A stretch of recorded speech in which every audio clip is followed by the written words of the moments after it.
The Real Uncut. Are you ready? Welcome back, The Real Uncut, episode 29. Adam Jason and special guest Lizzy Brodie. What's up, Lizzy? Hey, what's good? Welcome to the show, The Thanks for Real having Uncut. me. Welcome. Thank you for having me, guys. I appreciate y'all. Oh For yeah, sure. yeah. I've been anticipating this. I love the work that you do. You're influencing and just putting positive shit out in the world. Yes. And your events, the Hustler Brunch.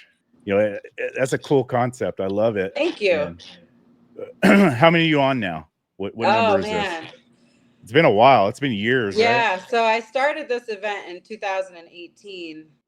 Honestly, I think this next one on the 24th of the month is going to be maybe number 14 or Okay. 15. Yeah. I gotta check because I've been doing like back to back for the past few months. So yeah, I don't typically do that, but I had a lot of interest in venues and collaborators, and so I decided, fuck it, I'll just do a summer series. But Every typically day I you're only do like, hustling. yeah, typically I only do like 3 or 4 a year. I don't want people to get like burnt out on it or anything, but it's just a lot of great momentum and like word of mouth and promotion going on around it right now, so gotta go with it. Yeah, and I love the vibe. I love what you're doing. It's not just one thing. It's kind of like what we do here at the Real Uncut. We talk about different shit. We Right. talk shit, and you don't just have one avenue. You got a bunch of different styles and different Yeah, like different themes. Yeah. themes. Yeah, themes, Yep. and I love that. That's Thank pretty. you. It's really just me. Like when I started incorporating the live panel into the brunch, it was really just me looking into my network and going, who's got a great story? Who's got something to share? Who's very successful? And I'm really grateful that my network is crazy and I'm able to like pull people from all different career fields and be able to showcase them and put them in a space with people who are aspiring to reach those levels of success and be able to connect with them and engage with them, that type of thing. So it's honestly been an honor, and it's really really dope, and I'm like so grateful for the people that I've built these relationships with over the years. So Yeah, and your network is strong. Like you got it a is. you got a lot of you got a lot of high caliber people in your circle. Yeah. Um, Yep. I'm very grateful. and that's what's cool about this hustlers brunch is, like I said, it's not just focused on one thing. I know this upcoming one, it's going to be on real estate and Yep. marketed around that, but you've done other stuff in the past Oh that yeah. that's just pretty cool. Yeah, thank you. I mean, I know people. I mean, if you're a hustler, there's no end to the hustler brunch panels we can do. You know what I'm saying? Like that's kind of like the concept. Is it's like the conversation is different when you're chasing your dreams in whatever capacity that may be. Not everybody's going to see the vision or understand what that type of work looks like. So whatever you do, doesn't matter. Like for this next hustlers brunch, if you're in real estate, if you're not, like I still encourage people to come no matter what, because the networking is always top tier and the conversation is always like not just about that themed career field, but like always about the journey and like what it takes to get there and get to those high levels, which can be valuable and impressionable for anybody. So, Yeah, exactly. It's being around all that, the hustlers, the people that mhm, have put in the work and you exactly. know and have good things to say and things to Hmm. build off of. Yep. I think it's dope. Thank you so much. So you started this back in 2018? Yep. February of 2018. And I Okay. sat on the idea. I had thought of the name. It was really inspired by the Rock Nation brunch, just Oh, seeing okay. all these, incredible people in the same room together. I was like, yeah, I need to do something like that. So, yeah, That's where it kind I of all wasn't came sure from. if people would connect with the name, and, I'm just grateful I eventually just did something with it. I always tell people, like, don't sleep on your ideas, because you never know when that one thing is going to be like the thing, like the one thing that like, you will always wonder if you did something with it or not, if it would have could have been something cool. It's like just do all that shit. Don't sleep on your ideas, because you just never know when it's going to be something of value and something that you become so passionate about.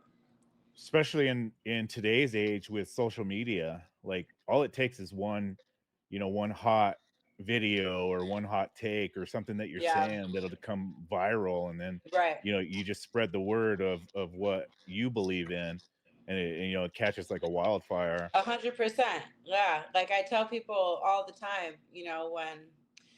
um, when they're a panelist or just in general, I always say like there's so much power in sharing your story because you never know who's gonna connect with you. But like you're not no we're none of us are like alone in our shit. There's always somebody else who like wishes they were where we're at, doing what we're doing, has been where we've been.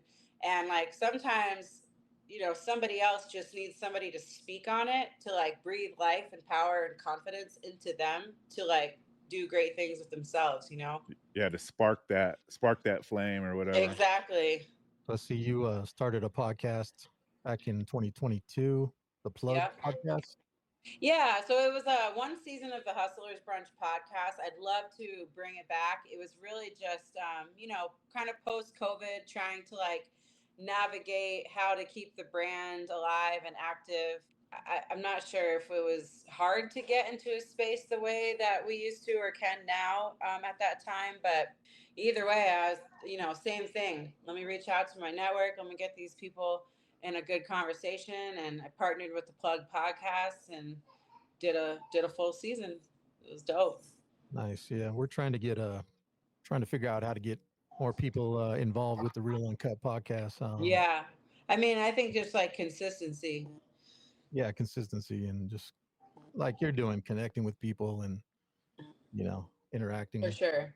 You've been in the game for a while. You've been doing this kind of stuff for a long while, and as we grow, it develops into really good shit. And Yeah. that brand that you got, that Hustlers Brunch, I believe that it's a really good brand, and it's something that engages not just one person but a large group of people, Thank right? you. from Yeah. from yeah from any walk of life that you're in: real estate, hip hop, Hmm. business, whatever it is. It brings community together, and I think it's dope. Thank you. Yeah, that's the whole purpose. So I'm glad you're So, saying that because I'm like, yes, Adam, exactly. You get right. it. I've been rocking with you for a while. Yeah. It just you being the motivational figure and the entrepreneur, and just the lane you're on. I agree with that, and it's you say it all the time. Be a good person, and Yeah. and that just goes to show. You're a good person, people will follow. You know what I mean? Yeah. Thank you. I Hmm. feel like it's important to know that like you attract what you put out, like, I was just having this conversation with my boy Omar when he was here for this last Hustlers brunch, and I was like, our circles, our people, our friends, everybody that we deal with is like really a direct reflection of us. So it's like whether you're in business or it's just like a personal perspective on it, like it matters, and if you're looking at your friend like, oh man, like you're so amazing, you do all this amazing stuff, you're so dope, like I'm so proud of you, like just know that like that's reflected on you too. Like we all represent each other and support each other, and like it's like we're all kind of just like sort of move as a unknown collective in a sense. Oh, 100%. Yeah. Yeah. Is there Hmm. any crazy connections people have made at your brunch that kind of stand out in your mind? Oh my gosh, every time we have a hustlers brunch, people connect. Man, off top I can't think of anything like directly. But people are always saying like, yeah, I met so and so at the Hustlers Brunch. We've been doing, X, Y, and Z since. Like I know Ace, who does Sample Sundays. It's like a nonprofit that she does with kids, basically, like introduces them to different creative outlets and stuff. I know she's made a lot of great connections at the Hustlers Brunch with bringing people into it to be kind of like mentors in a sense. Yeah, but there's Dora with Soul 360 Productions is always making connections. She does like a 360 photo booth. So every time she comes to a hustlers brunch, she's got like everybody that comes to the hustlers brunch basically has something going on, right? So like a lot of people are in a position to like host events or need her type of service for something. And so she's just so great at networking, and she's just always able to like pull in new clients, new relationships. And it's honestly like it's so dope to see. It's kind of like, when I first started my consulting business, really like before that, I'm like, man, it's like I'm like a professional plug, like I love like bringing people together and like making those connections. Like even if I get nothing out of it, I don't even care. Like I thrive off that, right? So being able to just get all these dope people in the same room at the same time and then watch them, do what they do and then build off of that is just, it's like all my little babies. I'm like, yes. I'm like, you guys are fucking doing it. Like, I love it. It makes me feel so happy. Yeah, that's dope. And COVID kind of started this, like, you know, when we were producing music, we were able to record music from all over the country remotely. You know Mm-hmm. what I mean? COVID taught like, and I know I don't know how it affect your business, but like with some of the shit that we were doing, it kind of let us, reach out to other communities that we weren't like readily accessible to. You know what I mean? Yeah. Do you Yeah. see that with what you do today? Do you see that COVID and the expansion of like social networking and able to do stuff like this remotely? Like we're all at three parts of the city right now, but Yeah. we're able to connect and talk about this stuff. Yeah, I mean, I think it kind of like forced people to like dig a little deeper into like how they can connect, what was the app? Was it Clubhouse during COVID? Do you guys remember that app? It was like a live like chat room. I think it was called Clubhouse. I know I can't remember, but that shit was popping during COVID. I Was it remember really? Jay Z was on there doing an episode. I have a blog post about it on lizzybrodie.com saying he was the best thing. That app was the best thing to happen during COVID because of that. Like Hove was just literally talking so freely about all types of stuff. It was just like so, and we were all, there was like a million people. We are all just tuned in listening at the same time. Like, From the comfort and of then his you think couch. about the versus battles. The Yeah, versus battles came out of COVID, and that was fucking amazing. it We were was. all, Yeah. I remember I love that. FaceTiming people like, yo, this is amazing. Like, we were all like, it just became like we found different ways to connect, through technology because we couldn't do it in person. So, yeah, I mean, I think that it kind of forced a lot of us to do that. And, I think nothing but great things have come from it since, really. It created a lot of hustlers. Mm-hmm. Um, like that OnlyFans. That OnlyFans fucking Yeah. jumped off the fucking Facts. boat, man. Like you couldn't go to strip clubs or whatever. So these girls, Right. these strippers or whatever, they're making their own, they're hustling, they're making their own Love way. it. Love it. And with social media, like they're millionaires now. Like you see Yeah. some of Facts. these influencers that are just like, and pre-COVID, that I don't think it would have happened. No, But no. you And know it created like a private way for like the customers to be able to engage. I mean, I'm sure there were like options, but yeah, OnlyFans was like the thing, the one, 100%. And props to all the props to all the the ladies that, millionaires. yeah, facts. They're No hater. no, I don't hate either. I'm like, oh, go get your Yeah. money.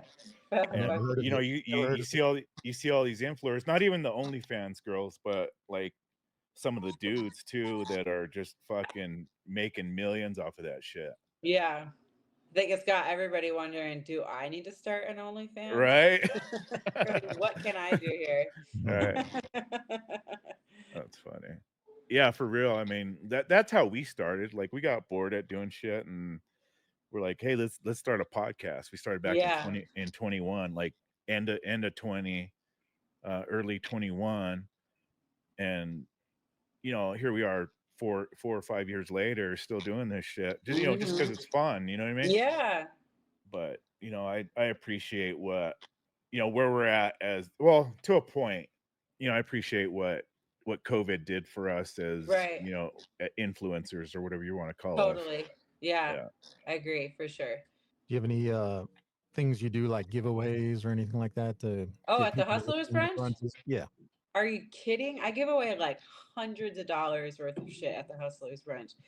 It's actually crazy. I think at the last one, I had so many giveaways that I actually forgot to give away some of the stuff because I had You're like, so oh, many. I'll keep this one. Which, well, no, I'm actually just pushing it forward to this next Hustlers brunch. But like, shit, we do be doing concert tickets, um, swag from local designers, gift cards, aquarium tickets, books.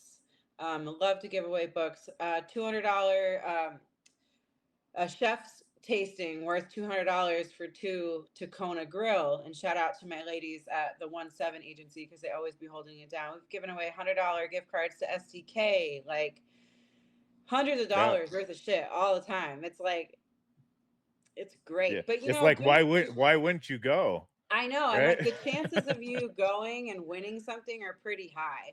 And like, even if you don't win anything, you're going to leave feeling super inspired and good about, like motivated. Like the feedback is always that, that people are like, oh my God, Lizzy, like this is exactly what I needed.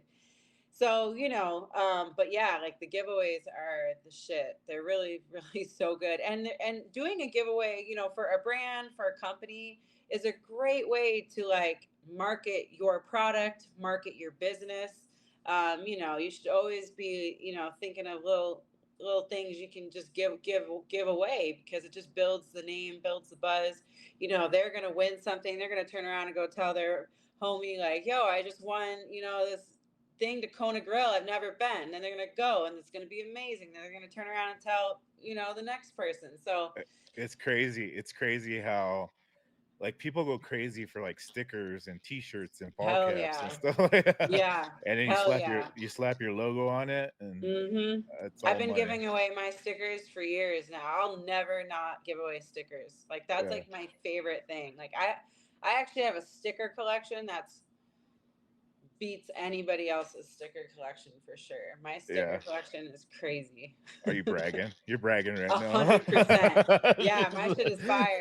She's like, Because don't well, don't make me if you pull it out. no, listen, I'll go get it right now. But like the thing about my sticker collection, right? So if you know me, you know that I used to work with Ink Monster Yeah. when they did a lot of their events, their free for all events. But in particular, they had an event called Sticky Situation, which was a sticker art show that was invite only for artists to design a sticker just for the show.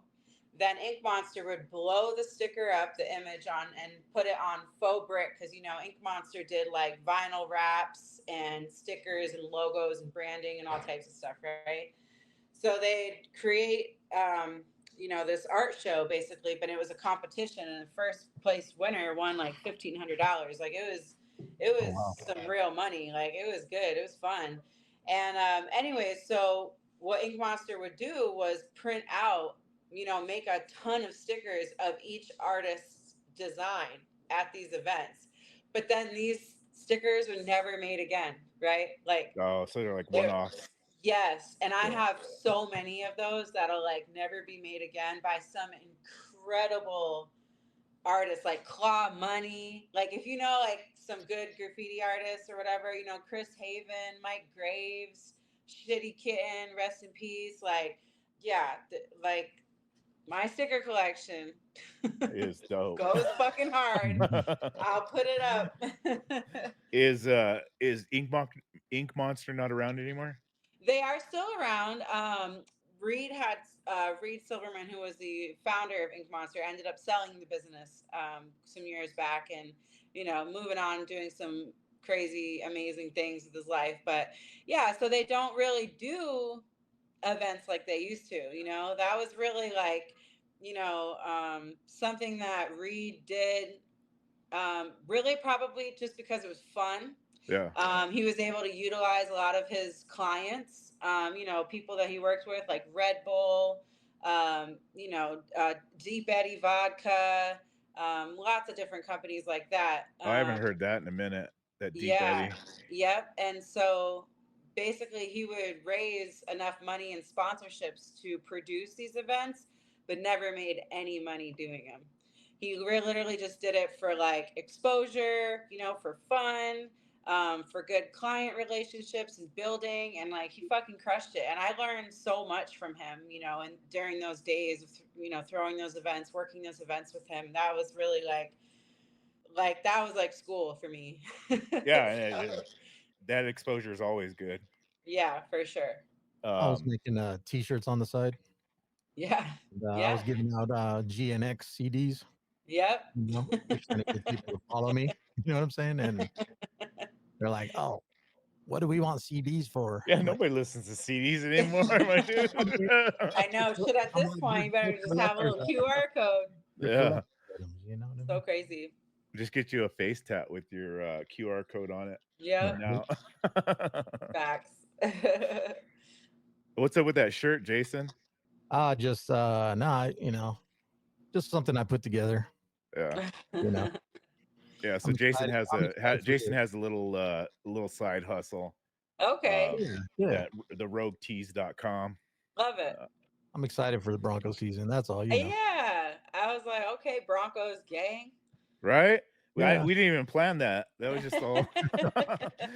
It's getting close to Bronco season. I know. What are they like 30 days out or something? Yeah, getting close. Well, yeah, I think their first preseason game's what, 2 weeks away? Saturday. Okay. Saturday. Nice. Oh, it's this week. It's this Oh, week, yeah. shit. Yeah, Saturday. it's this week. Saturday Yeah. night. Yeah. Yeah. City's looking forward to it for sure. Hell yeah. No, I'm a huge Bronco fan. Yeah. It's so funny because people, ask me about, my, like if I was been a Broncos fan my whole life, or I've had like one of my homies at AEG is from Boston and I'm from Vermont originally. And so he always is like, what the fuck? Because I don't rep like any, New England East Coast teams. But I was like, growing up in Vermont, I didn't give a shit about any of the sports really. Like I went to some Red Sox games as a kid, watched, the Red Sox, what was it, 2000 and Oh, don't even say it, Lizzie. yeah, whenever You gonna that bring up was. the Rocky shit? I don't know if it was the Rockies. They were just in like the World Series or whatever. Oh yeah, because the first time. 2002 or 3 or 4 or something. Oh yeah, when they first went. Yeah. So Yeah. but once I started living here where we have teams here, like it became like a different thing, like me and Omar were just talking about this too, like the energy of the city can really be like dependent upon like the sports Everything teams, you you know what I do, mean? yeah. Like we were specifically reminiscing about the 2000 15 16 Broncos season, right? And it was just like, man, like What was he on that team? yes. Oh, Yep. he was 15, Yes. yeah, okay. Yes. So he's a Broncos champ. And like, I'm just so grateful like that I was able to like have these close friendships and be like a part of that era, because it was like, yo, like were it was like we were all winning, and we really like we were all partying every Friday night, and then they go win games on Sunday and we run it back each week, and like it was crazy. And then like just them winning the was it the AFC, they won that first, and then And yeah, Super Bowl. just Yeah. parties at Von Miller's, like holy shit. Like it's like I'm so grateful Wow. though, because if I never moved here, like I would have never ever experienced that. I wouldn't even know what that's like. When did you move? When did you move to Colorado? In 2009.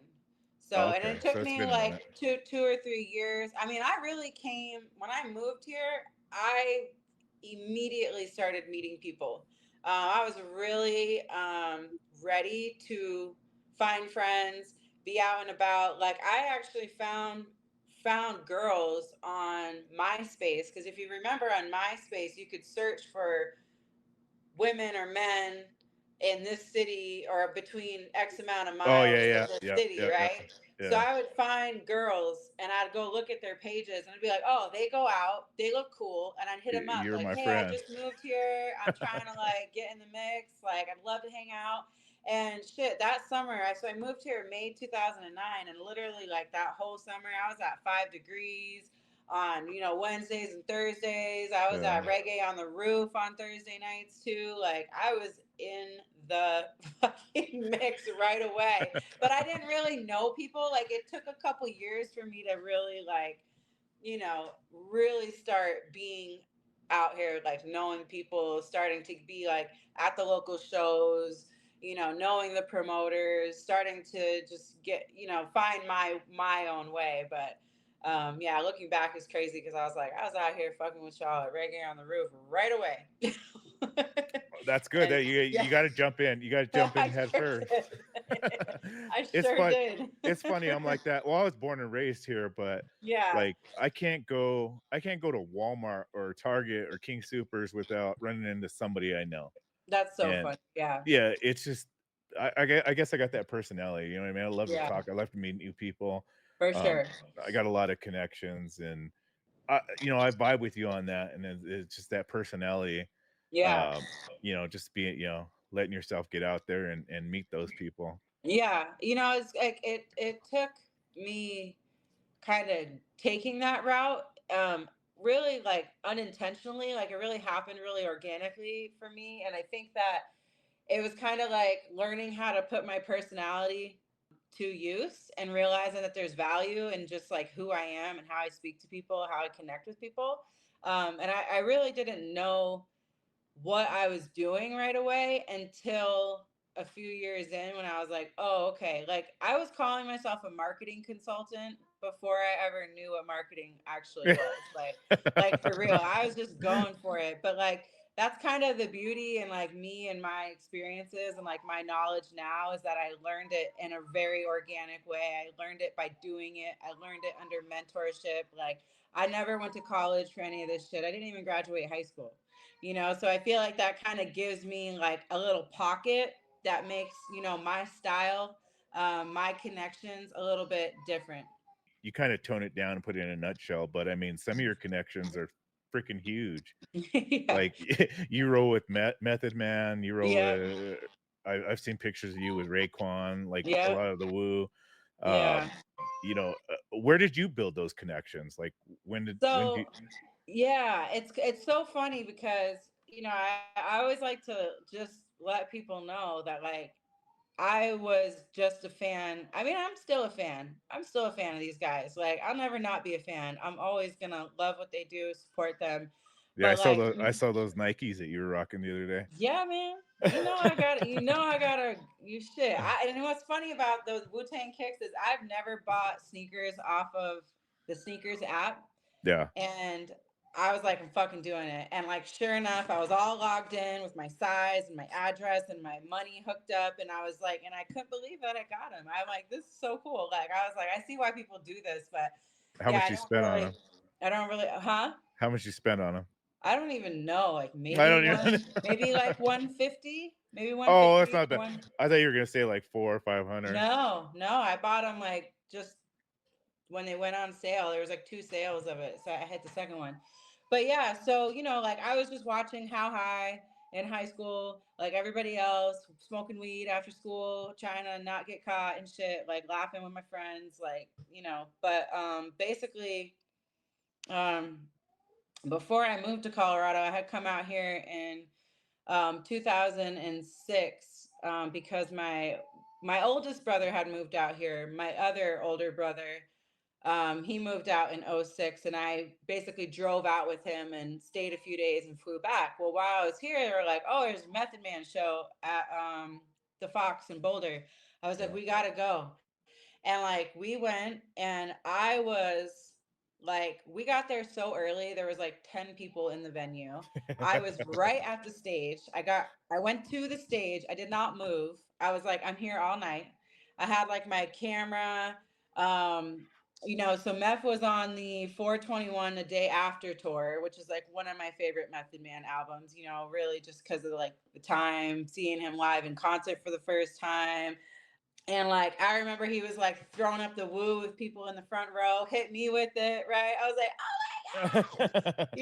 and I saw your movie. I know, I'm like, this is Method Man, this is crazy. And then, fast forward to '07, I'm back in Colorado, just visiting with my best friend, and we're here for like a week. And I was actually on probation at this time. And so I had to like ask my PO if I could travel and all this shit.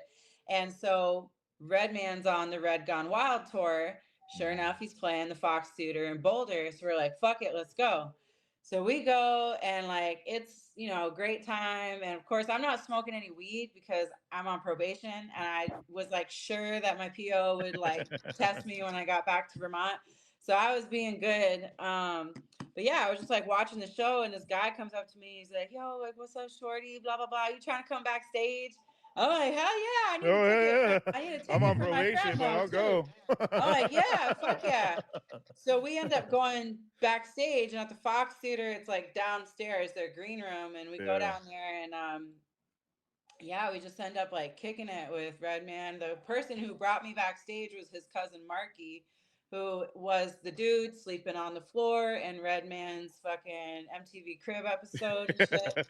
So like, and that was like the first time I ever drank Patron. Like we ended up just like partying with him all night. Like it was so fun. And then we Yeah. ended up, The Vermont girl, she's like, I know what it was is like Paron? it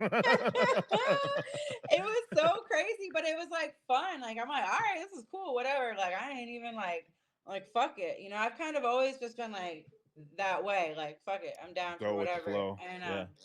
so then they were, going up.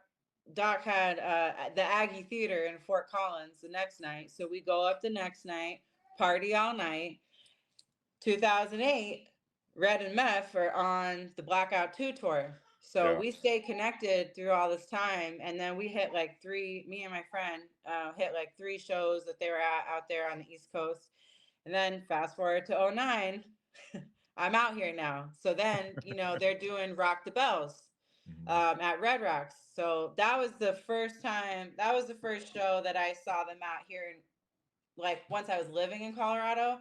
But now it's countless. I mean, I've traveled to other cities and been with them. Like I just built a friendship with these guys, and it's just, been all these years, and I don't know.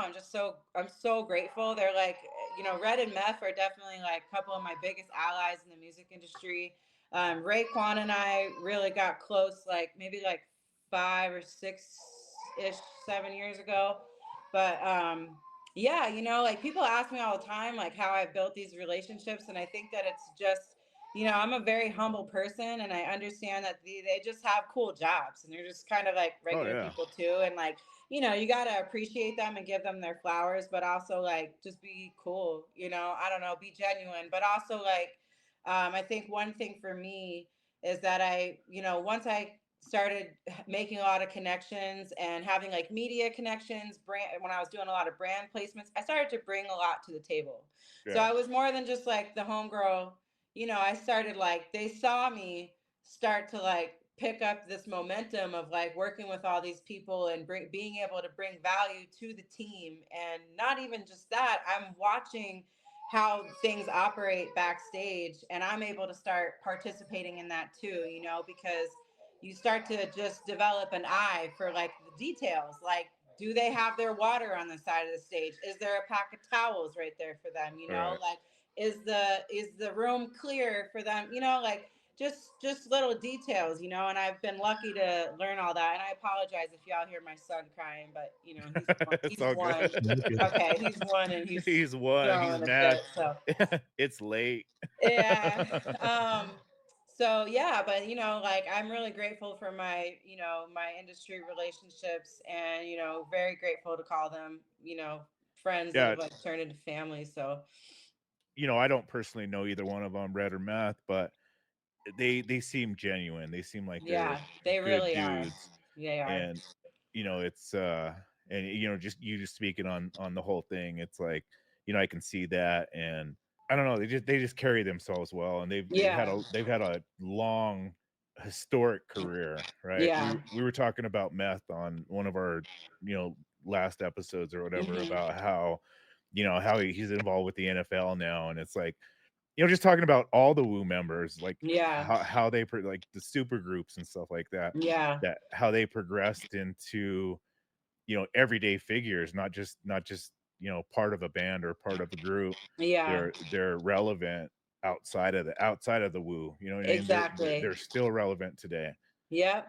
I And actually was talking to Raekwon when they were here in July about being a panelist on a Hustlers brunch that maybe I could do out in Dallas, and because he lives out there. And I said it would be less about you as Raekwon, the rapper, the Wu Tang member, but like more about you as like the man, and oh like yeah, what your journey has been like, being able to sustain this presence and this being this, I mean, how do you do it? How do yeah you for stay there's so many we've seen so many artists that just are not relevant, and like to be able to like uphold, Ray just dropped an album, like he be looking so in his fresh, but 50s, huh? in his 50s. I know, it's incredible shit. And it's like, there's just so much more that also goes into that. Like even with Redman too, like he's healthier right now in his 50s than he's ever been. I And bet. it's Yeah. like that's a transition. And same with Method Man. So like I've known these guys for like 15 plus years now, and I've seen their transition. Like shit, I'm even like going through the same type of transition too, just with Oh, like I know. I becoming a mother and like wanting to be healthy and like cutting back on the drinking and things of that nature. So it's like we watch each other go through these growth spurts and then see like, I don't know, it just makes us all feel so proud of each other. And it's like incredible to see. Like, you don't want to see someone get older and fizzle out. Like, you're right. supposed to be like, fine wine, baby. Like, We're in you our gotta we're in our like, we're in our fermentation years right now. Getting yeah, better. for sure, for sure. So yeah, that it's really that dope to see, for sure. that $1,000 a glass type wine. Yeah. Yes, sir. Yeah, no, I was actually, me and Jason, we were, like I said, we were talking about the farewell tour that the Wu came through with in July. And I caught that podcast with Joe Rogan and Yep. Ray. And it was an intimate conversation. He was real. And Yeah. he broke down a lot of shit that I never knew. And I've been a Wu fan since they first came out, Yeah. 93, 94, whatever. Yeah. Like you said, progressing, not just plateauing at your Right. 30s or whatever. And Yeah. he's talking about movies. And he just dropped that new album. And Yeah. and he's doing this into his 50s. Yeah. It's you know amazing. It's when when amazing. when shit's supposed to be over, Yeah. from the media and the executives or whatever, tell you, Yeah. oh, you can't do this shit anymore. And he's like, Yeah. guess But what, yeah, here I am. yeah, but what I was gonna say too is I also feel like, with like the Wu Tang and like Jay-Z and like a lot of these, there's kind of like there's like the Public Enemies, the Big Daddy Kanes, and but the Wu Tang, like the '90s rappers, are now at a, like, I don't know. I feel like there's a lot of like love and respect going into that era. Like it's kind of becoming like a fad, and Over again, all over again. Like I see yeah, the which is like the like, kids are yeah, rocking the shirts again and stuff. yeah, and I'm like, it's cool, like, because I've always been like, if you really love something, like, do your research, know the history, like, love it at every space Right. it's in, type of thing. So I do just feel like, there's kind of like they're at a good position right now with just where they're at in their life and like what they've contributed to hip hop, to music, to culture, to raising so much many of us, like that now it's like the cool thing to do, to like Yeah. give these people their flowers, to know Eh, who the fuck they are, to listen to their music, be down with the Wu Tang and shit, so Like it's dope. I applaud My it. my daughters are in their 20s and they tell me, Dad, I don't even like listening to this new stuff. Like Facts. I'm listening to like 90s, early 2000s. That's you know, It's a vibe. Is there is a energy and just everything from just the production, the lyrics. Like it's like you The can't. realness. Yeah, you just can't like replace it. And I know that there are young people who feel that way about music now, but that's fine. They're allowed to feel that. We know. But We like know. there's some artists today that are like, they do provide that kind of feel, like the Kendricks, the J. Cole's, like, even I really like Corday, like there's some, it's not lost. It's not lost. Um, but there's just, I mean, it's irreplaceable what that golden era, into like the early 2000s, like you cannot yeah. fucking do that again. So I see these DJs too. They're still sticking to that early 2000 vibe, not really yeah, playing the new stuff. I'm like, wow, that's crazy. I know it's hard. I have a hard time. Like I still go to the club. I love to pull up to the club. I really be hitting R&B night because at Orchid with Squizzy Taylor, Kevin Kane, and Cook. Those are my guys. But like it's a vibe. R&B night is so fun because it's like everybody's in there just like singing their asses off. Girls, And men, that's like that's a topic that I had to bring up on this show. sure. It was like, all right, so R&B from 90s, early 2000s. Like, why don't we see that shit anymore? Like, Belle Biv DeVoe, I Boys the Men, Jodeci, like don't the know. boy bands, but not so much the boy band, like the rough boy bands, like Jagged Edge. Um, Yeah, I don't know. I don't know. It's like kind of a that shit was dope to me. I listened to a lot of that shit. yeah, and Um, honestly, there's a lot of new R&B that I like, but I do feel like a lot of today's R&B sounds exactly the same. Like yeah, it's just like it, it's it. all like really like just I don't know. Like it sounds really the same to me. I don't know Yeah, if I it. don't know. I don't know if it's where we're at, like growing up, like trying to figure out where we're at, like love and all that shit, and that it just hit home, and they were speaking to it. You know what I mean? But like those songs hit hard. Like Yeah, when LSG came out, or yeah, LSG. Um, that was a fucking super group. You know yeah, what I mean? You got Levert, Keith Sweat, Johnny yeah, Gill, like coming together and making some yep. dope ass tracks. You don't hear that shit anymore. And that shit was No, dope. To me, that shit was yeah, dope. yeah. You really I don't. think they were being produced by like major studios back in the day. Yeah, they were. And maybe Just that's what it everybody's is. music in their basement or whatever. Yeah, that's a good And, point. That's a really it's good not point. really, yeah, it's not really well thought out. Now Yeah, Making that kind of now music like they used to back in the day. yeah. now the best fucking group we got is Island Boys. Oh, geez, Shit. Kicking no, shit on fucking Oh TikTok. Lord. TikTok fucked up. Well, social media in general fucked up a lot of shit, I think. Um, Yeah, it People made a started difference. it started like the DIY shit, like starting to make shit in your basement. And Yeah, and Taylor Swift was like one of the first persons, like one of the big first names to come off of the the big time labels and shit. And she started right. her own and ran with it. It worked. She made millions, billions probably. And it's just so easy now for people just to go in, go into an app and create a fucking banger, Yeah, and the exposure is so easy to get out now. It's like right. you don't have to push mixtapes. You don't have to push Yeah, your fucking CDs. I All you got to know. do is tag somebody, tag fucking Zaytoven on Yeah, X and say, and throw your shit up there, and I boom, there's know. the exposure. Yeah, I definitely miss that like excitement and that like real marketing behind like album drops. Like when Nipsey Hussle dropped Victory Lap, he did a whole fucking album release tour.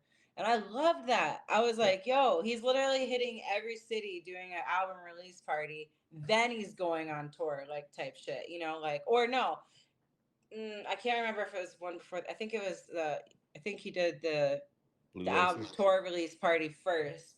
But yeah, like that was just dope, like there was more than just like, hey, I'm dropping tomorrow.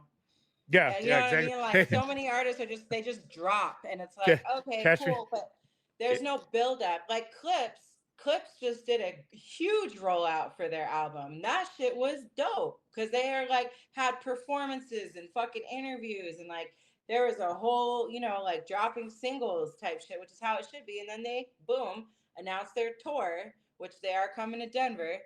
But like, yeah, like I definitely appreciate that type of like marketing and album release style and like, I miss it. yeah, it's putting in the work. Yeah. You know what I mean? It's not just, hey, social media network, I'm dropping my new song tomorrow at 7, whatever. Yeah. You actually put Yeah. in work. Yeah, and there's a lot of like misconception about like I see so many, local artists, whoever, not even just local, I'll just say like underground type artists that yeah, I literally only use social media. Is there is And I there don't even like, know if they have a marketing budget behind what they're oh, even doing on social media, and like even everything down to the graphics are fucking trash. oh, Trash. And like for me, that's like a huge thing. Like if your fucking artwork for whatever it is, flyer, album cover, single artwork is bad, I'm not even, that's already a red flag for me. I'm right. good. No, Like, 100%. just because, like, put money into it. It should matter, like, it should matter. Like, I just seen this fucking release. Ugh, it's so bad. And I know this kid too. And he's young and it's all good. And I'm not a fan of his music. He makes that, like, typical fucking, like, Zanny rap. yeah, for Yeah, sure. But yeah. like he posted like a cover for the song he's putting out and it's so bad. I'm But like I'm like do I say something? Do I take it upon myself to like be the person to be like, "Yo, but that goes like fucking No uh, Limit. They made that shit work. Like I remember when like when the South started hitting hard, like they came out with these garbage ass fucking yeah, but CD covers and shit I like think at the that. time it was cool. Like now, there's no excuse for that shit. There's way too many tools at our fingertips No, to I create a agree. fire graphic. I Like if you agree. want it to look like old school like that, because now that is a thing. Like people be wanting their shit to look like a fucking Torah t-shirt, like or like old school mixtape cover, because shit, like even look at like Trick Daddy. One of his album covers or single covers is fucking terrible. It looks like a fucking broken TV. Do you know what I'm talking about? Oh no, I Like, know yeah, 100%. yeah, terrible. I'm Although, like, that's just terrible. But at the time, it was but like that, cool, yeah, that was that. cool. I think that was all those Southern rappers, like Yeah, Petey Pablo, when he came out with this shit. Like he came out with a garbage ass fucking cover, but yeah, his music was hot. You know what I yeah, mean? totally. Yeah, for sure. And I think that there was a lot more like music we were less flooded with it. You know what Yeah. I mean? So like it was like we took the time a little bit more. Like we didn't care maybe as much about the artwork then as we did about the body of work. We were, like the whole album. We wanted to hear the whole thing. Now everybody's attention spans are super short. We want everything like quickly digestible. We want it right away. So it's like things have changed so much. Well, even talk like going back to Redman when he came out with that red cassette tape. Like that was fucking, and then Ray with the fucking purple cassette tape. Yep. Like Mhm. that was some marketing shit. You Genius. know, I know yo, for the genius. time. And it was literally Crazy. a color of fucking plastic, but Yeah. it was like it was dope. Yeah, for sure. So I Yep. no, I feel you talking about the marketing shit, and Yeah, uh That's just streaming changed all that for because sure. every stream you get, they're trying to make money off of. So Yeah, it's and like, even get as I much mean, music out as they're not possible, artists aren't get making more shit off of streams. streams. Yeah. you got to get like millions to make a couple fucking dollars. Yeah, literally. I mean, like, yeah, somebody was just talking about this on a podcast, but like really like all the money is in like touring, Oh merch, yeah, Mhm. like merch and touring. That's where it's at. That's where it's at. yeah. That's why we don't do it anymore. We got into it to help younger artists get their name out and stuff like that. We weren't trying to make any money off of it. We were just trying to be like a helping hand or whatever, you know what I Mhm. mean? Yeah. um we came across some really good artists that had really good potential, but it's just it's the time and effort that you put into it Mhm. that kids these days they want it quick and easy. You Right. know what I mean? For sure. They want to post one single up and Yeah. hope to make millions off of it. Yeah. It's crazy. I was just talking about that too, like I always say like consistency builds trust, So like if you are an artist and you pop up one time a year wanting me to like go crazy for whatever you got going on, When there's I might when like there's a support you million in a other small yous. way, but it's like to me, you're not, this is just a hobby. This isn't something that you're like taking super serious that you really, really want to do. Like you can see the difference. Like you can tell who's taking it serious, who's, um, they just put a lot more intention and behind it. And honestly, like you can tell who works with the budget and who Exactly. And doesn't. you posted something about that about Travis Scott, the Astro World. uh, Going yeah, going back to that, all the shit that he put into building that fucking crowd. Like he put in a lot of work back when he was, doing shit. And that's where the followers came from. That like he put the effort into being that bad boy or whatever. yeah, yeah. Um, that's what built that shit. And you Hmm. can't just expect to post a fucking selfie saying my new single's gonna drop tomorrow or whatever. You got to build anticipation. Yeah, for sure. Us as humans, we want to get fed into liking something. It's just not Exactly. like automatically, oh, I like that. You know what I mean? Yeah.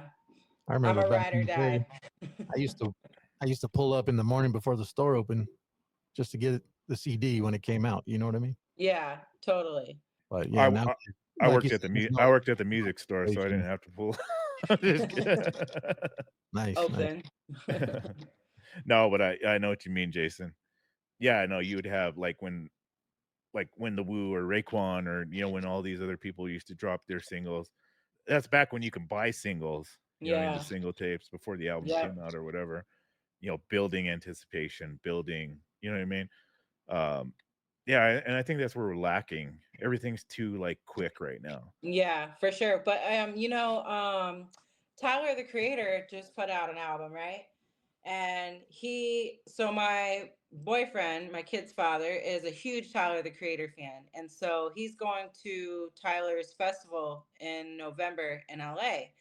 And like watching how excited he gets, like because Tyler's like dropped I think he dropped like a date, like And whether it was just on his socials, on his website, but then everybody's like, oh shit, something's coming, right? And then like drops his album. Then there's like maybe some type of countdown to the merch. Like he's got a lot of like campaign and strategy behind how he's feeding his fans all the shit, his merch, his album, his music, and like each album he drops, he's like a different character. So he takes a lot of like an artistic approach to what he does. And it's really, really dope to see. So there is like, there is definitely some artists out here that are like, they're big and they're fucking doing it. And they're putting a lot of like, thought and strategy on how to like do it in a way that's like enticing the fans, which is like, as opposed to being like dropping on Friday, here you go, yeah, Apple Music, well, like watch it or don't.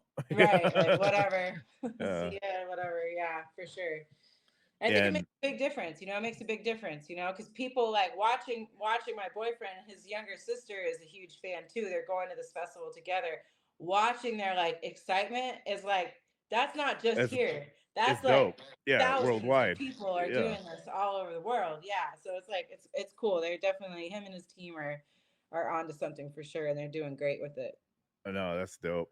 And that feeling, you know what I mean? That Hmm. feeling of your dude or your group or whatever, like dropping something new. That was Hmm. huge. Like, Yeah. and like I can't remember the last time that I intentionally listened to the radio. A lot of the shit, and that's where we get all of our well, our age group, right? Yeah, yeah, yeah, for sure. That's where we used to get like new music and shit like that, Hmm. information on concerts, whatever. Now it's Yeah, all social media, it's all streaming totally. shit. And I listen to music. I listen to all kinds of music, but where I find myself, and like I said, you posted this the other day. You're like, I find myself listening to old school music or whatever. I can't It's remember what. like true life. I Yeah, can't stop listening to throwback music. yeah. And I felt that because that's me, dude. I try Yeah, to listen to this new like so like Moneybag Yo, a Big XL. You know what I yeah, mean? Like yeah, those are my dudes. I like they're newer. They're not like brand new, but they're newer. yeah. But they still have that rap vibe, like Hmm. the vibe Yeah, that I like. It's not that mumble rap. yeah, It's not that fucking Zanny rap or whatever you want to totally. call it. Yeah. So I feel those dudes and I like their music. Big XL did a oh god, who did he do it with? He did a fucking track with God, I can't remember the dude's name, but he did it to like the beat of the Five Heartbeats, where all Eddie King was singing that chorus, like I got nothing but love for you. You know Hmm. what I mean? And that was just a dope ass track. And I don't know if I fell into it just because of the Five Heartbeats, that chorus or whatever. Yeah, But I felt that song and I was like, dude, I haven't felt a new song in a long time. yeah, But yeah. I grasped for that and I was like, dude, it just brought me back. It was like That's dope. that's that feel good shit. Yeah, that's like I love like my favorite producer of all time is Primo, DJ Premier, right? Yeah. I love a song with a sample. Like the song could probably suck, but like put a sample on it and I'll probably love it Yeah. because I love that feeling of like, oh, like I know this. Yeah, you know, it feels Like good. that's like yeah, And like that and when I that can yeah. and that's Big X right now. Like all of Hmm. his shit, it's like all old school shit. That's Like fire. he throws those old school fucking and I maybe it's a marketing ploy or whatever to kind of like get us old fucks into like the new shit. Maybe. But I feel it, you know what I mean? Yeah, I probably feel his music more than I do anybody else that's relevant right now. totally. Love it. You know, just because, you know, it connects with me or whatever. But yeah, like some of the new shit, like I couldn't even tell you like Playboy Cardi maybe, you know, Oh, but some of the I don't like Playboy Cardi. no, I'm just saying like some of the Oh, new guys, like I couldn't even tell you a name of their song. you're I just right. know that Yeah. you know what I Yeah. mean? It's just because I don't vibe with that shit. I just can't get with it. Yeah, it's hard for me too. Also, I mean, like I do with some of it, but like most of the time, it's like I just know the song. I mean, there's some artists that I really like. I really like Lotto. I mean, there's a lot of, but The girls are starting to make a fucking comeback. oh, the girls have been doing their damn thing. It's Yeah, fucking I know. lovely. For a It's while lovely. for a while they fell off. Like they well not Yeah. fell off, but they just there wasn't big like Nicki Minaj, Foxy Brown. Yeah. No, You know, yeah, Nick. I think Nicki. I've never really been a huge Nicki Minaj fan. I like respect her, her pen and everything, but just really have never been a huge fan of hers. But I think that for a while there was a good portion of time where it was like the rhapsodies, it was like the real these women trying to really be not even trying, doing like real hip hop shit. But like with the Cardi B's, like Nicki, sure she did, but I'm like, right now we got like fucking Meg The Stallion, Cardi B, fucking Lotto, fucking Glorilla. Like the girls are fucking crushing shit. But they're all kind of on that like Lil Kim fucking bad bitch, boss bitch oh type yeah. type mentality, and it's Oh my pussy fire. and I love it. I'm like, but yes. that's that shit when fucking like Foxy Brown and Little Kim came out. You know what I Yeah, mean? 100%. Like when we were growing up, like it was like, oh shit, you can't say that. Yeah, yes, the You fuck you can't can. say that. Shit, I know. It's so yeah. I just yeah, I got a big appreciation for it because I'm like we need like sure we need the rhapsodies and like the miseducations and shit like that, but we also need the fucking hardcores and the fucking Cardi B's because it's like we're embodying all this shit. Just like for the men, the men talk about, they got all their things they talk about. Women gotta talk about it too. So fuck What do they talk about?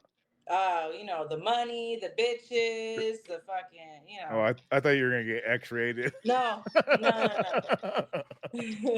I, You feel what I I'm saying? I know. I like every show. I try to pull Jason into the fucking trap like that, and he never falls for it.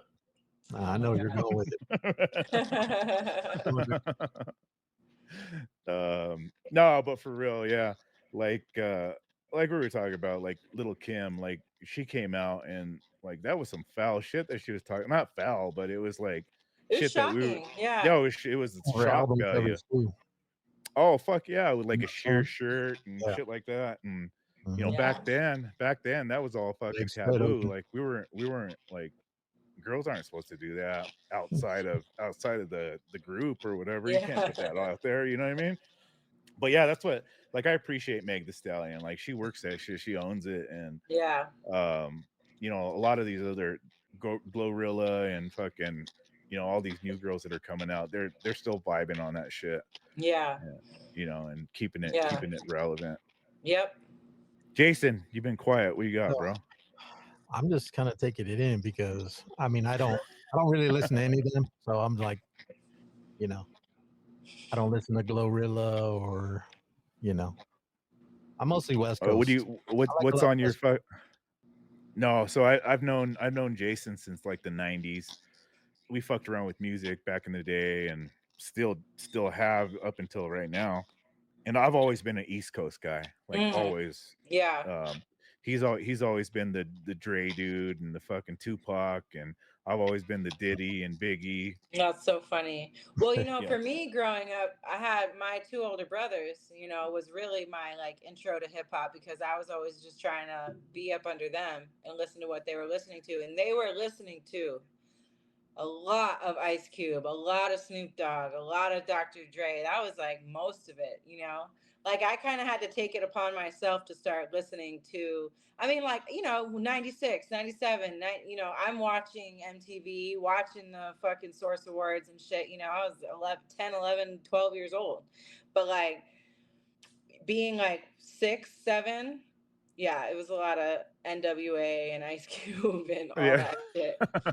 So it's great because I'm like I love that you know I like the West Coast, you know, anytime anyone's like, oh, Biggie or Tupac, I'm like, nah, man, fuck them both. Why has it got to be one or the other? Why are we Yeah. doing this? Why are we still having this conversation? No. No, I love some Pac too. But you know, we grew up in that whole East Coast West Coast shit. Yeah. You know, we were older teenagers or whatever. Hmm. Like I said, you were talking about Fox Theater, and I remember like when DOS Effects was big. Like Yeah. I saw DOS Effects there, up close, intimate, like you were talking about, up front row, like maybe 300 people there. Yeah. Like it was Yeah. just it was a dope ass show. And That's so fire. I did yeah. security for Snoop Dogg. So that's the closest thing I've been to backstage. Hey. Yeah, That's dope. I walked him from his tour bus to the stage, and after the show, walked him back. But Boom. that was about it. Iconic. What Yeah, year was that? oh geez, it was the How the West Was Won tour. Okay. Yeah, When was so that? it was in Vale. Oh, It okay. was probably like 2009, Yeah, 10, okay. something like that. Okay. Oh man, Yes. that was Snoop Lion. No, I'm just kidding. the game was there, Oh, so that's it was, dope. yeah, it was cool. That's a West Coast rapper that I really like, is the game. Like Oh, I he love was the dope. game. Yeah. Yeah, his first album, Yeah. fucking no skips. It's a no Oh, skip album. for sure. Love that Yeah. album. My dude, like Nas was Mm, my dude. You know, I was a big Jay-Z fan, big Biggie fan, but when Nas came out, that was my shit. Like yeah, that Nas is first amazing. album he dropped, I was like, dude, like you said, no skip. Well, I Yeah, couldn't skip because it was a cassette tape. You'd have to fucking yeah. fast forward or whatever. That's so But funny. yeah, that was my shit. Like, That's dope. yeah. The first time I saw Nas in concert, I cried Oh wow. because I saw him at Cervantes, right? Okay. And like Intimate Nas night. Yeah. at Cervantes, Like Yeah. that's a small venue for a big fucking, someone as influential as Nas. What year was that? Do you remember? It was 2013 or 14. So it was Justin Bua was live painting on the stage, and it was originally supposed to be Most Def, Okay. and they last minute replaced it with Nas, which I think was better. Fucking huge. Right? Huge, huge. And I remember he was performing, I know I can be Mhm. anyone. And it was just like, it just brought tears to my eyes. I don't know. It was just hearing that song with that kind of lyrical, Yeah. capacity live with that Dude, energy all around me. Woo! oh no, That I was a feel moment. I feel that too. He did a concert with the Philharmonic Orchestra Mm, I think it was at the Kennedy Center, or I think it was the Kennedy Center. Did you see that? mm-mm. Yeah. Oh, I might have seen it on TV. Yes. Yeah, Yeah. yeah, on Yeah. TV. Yep. Yeah. So it was a huge thing, and that was so influential to me. Like I was like, fuck, dude, this is like one of the nation's top orchestras, Yeah. and here's a kid from fucking New York Yeah. And that's also look how far hip hop has come too. exactly. Shit like that, fucking, I love to see it. It Love was it it. was huge, dude. I Yeah. remember like I had that same feeling that you felt. Like I was like, because like I said, that was my dude. I loved his music. And then being an older teen or older adult or whatever, and seeing that, and it's like, dude, that's progression. That's where you Yeah. want to be in life. That's Yeah. why you do what you do. Exactly. I Yep. saw him. I So saw him dope. downtown, and he performed that one mic song. That was Mm. Hmm. feels. One mic You know what I is mean? Yeah. powerful. Yeah. It was amazing for sure. Mm. So good. So good. So So good. good. Yeah, no, but even talking about this old shit, like it's still relevant. I think to me, I'm sure it is to a lot of people too. Like you said, Jason, your kids are 20 or whatever, and they're still saying that, hey, and I still feel this music. You know what I mean? Well, Yeah. it's Um, like history. It's no, history. it is, and to our parents and classic rock or whatever, Right. um, you know, I see how generations change, and they're like, "Oh, your music isn't better than my music or whatever." But Yeah. I can truly feel that our generational of music, like the music that we talked about, Wu-Tang Clan, Tupac, Biggie, Nas, Jay-Z, like there's never ever gonna be somebody like that. No. No. In my Like, opinion, there's not no, gonna there there won't. There won't be. There won't be. If anything, they've made the blueprint, Like, literally Jay-Z, the yeah, blueprint. yeah, period. Like when people try to debate debut albums, right? Like Reasonable Doubt is one of my favorite Oh yeah. albums for Yeah. sure, and it's probably my favorite Jay Z album. Maybe I don't know if I've had. It's like you got to go deep for all that, but you cannot. Jay Z could never make another Reasonable Doubt, right? Because he could never be in that same space as he was. You can never be as hungry or as energetic or whatever.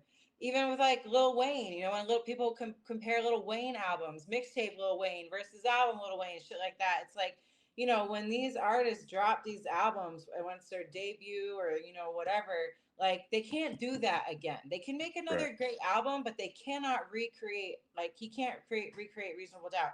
So in a sense, that's like kind of how I feel about like the 90s artists is it's like you cannot recreate that because you're never going to be in that space Moment again, of that time. mentality Yeah. again. There's just no fucking way. So there's new mentalities, there's new spaces, and there's more great bodies of work, but you cannot recreate something as iconic and legendary as something that was built out of the 90s, especially like 96. Okay. How about that album cover? You remember that album cover? What, Oh, Reasonable Doubt? Reasonable Doubt. Yes, of course. I'm That was like, the one shit. that was when the one that he was on the Lincoln with the hat low. He was like kind of leaning over, right? No, no. That's the life and time. That was Life and Times. Reasonable Doubt is like with the hat. He's just got the hat. Yes, and he's not on the car. No, that when he's on the car, that's the Life and Times Oh, okay. volume Shit, both of those one were or dope. two. Yeah, so dope. Have you guys ever seen the commercial where Jay-Z recreates all his album covers?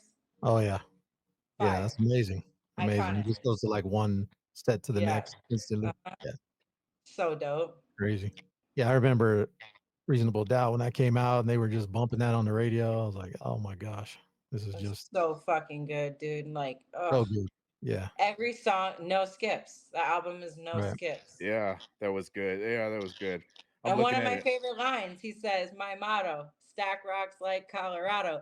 And it's so Oh yeah, funny because, like, boom, shout out to Colorado. Like, what the fuck? Like, that's you know, amazing. There you go, right there. Can you see it? Yes. Yep. Yeah, that's it right Yep.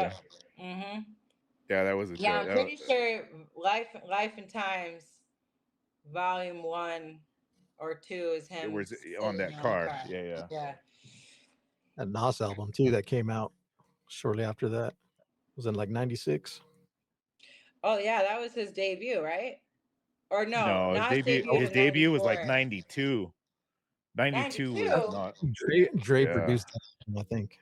It was written It was written, yeah. No, That album. no. 92. Oh, sorry. Sorry. No, That was no, like no. '96. Illmatic came out in 94. That was his first. Well, 94. that Okay. Yeah, Okay. yeah, but Okay. he had one right before Okay. Illmatic that was like a mixtape. Oh, okay. Okay. to me, it was written was just a banger. I had that Yeah, thing Yeah, on no, no that was a skips good one. too. Yeah, definitely. and the Yeah, Chronic.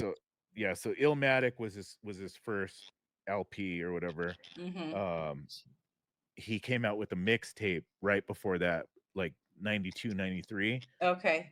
that had like it was like half of the Illmatic album. Okay. But yeah, it was like a mixtape. And I Yeah. remember that. Like that was my shit. Like I love that. Mm. All right. So what's next in the Lizzy Brodie episodes? What do we got going on? Well, What do we got working? so I got the next Hustlers brunch on August 24th, the Hustlers in Real Estate edition. And then, oh man, honestly, I probably just am gonna take a little bit of a break, but I do have ideas and things that I want to do. I've been thinking about bringing back a couple of my shows. I used to throw my own shows, but there's a couple in particular that I really loved. So I'm kind of thinking of like throwing some shows again, maybe next year, not this year, but next year. But Like with you know, artists? yeah. Okay. Oh yeah, yeah. I mean, I just like miss being in that space, like I feel like I'm good at it and I just dip my toes back in a little bit. It's been a while since I've thrown in a show. I've been, doing the Hustlers brunch for all these years and I'm promoting, of course, with AEG and I do have my lessons in hip hop series too that I do where we talk about lyrics, break down lyrics and the lessons and things that lyrics have taught us in hip hop. So I'm really trying to put a little bit more into that and get some really dope guest episodes too. Like again, my network is crazy, right? Like I should be able to get some of these incredible artists that we know and love to do some episode features. So we'll see. We'll see what I do with it. But the Hustlers brunch is definitely continuing to be kind of in the forefront, and I definitely plan on taking it LA, Globally. Atlanta. Think Like global. there's lots of opportunity for me to do it in other cities. So I'd love to just continue cultivating those opportunities. Yeah, and just growing the brand and just continuing to create a space for the hustlers to build community, connect, support each other, inspire each other.